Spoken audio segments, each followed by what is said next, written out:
Ovarian క్యాన్సర్లో ఏంటంటేనండి మనకి యూజువల్గా మెజారిటీ కేసెస్ థర్డ్ స్టేజ్లలో అంటే అడ్వాన్స్ స్టేజెస్లోనే కనిపిస్తూ ఉంటాయి అన్నమాట.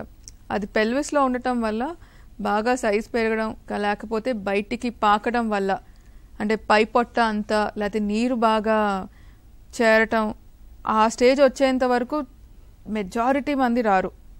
సిమ్టమ్స్ ఉండవు పాపం వాళ్ళకి. ఏమనుకుంటారంటే పొట్ట ఎత్తవుతుంది అంటే మెనోపాజ్ వచ్చాక అందరు లాగుతారు కదా, చాలామంది పొట్ట పెరిగిపోతుంది అనుకుంటారు తప్ప ఇది కూడా ఒక క్యాన్సర్ అంటే క్యాన్సర్లో కూడా ఇలా అవుతుంది అనే అవగాహన చాలామందికి ఉండదు.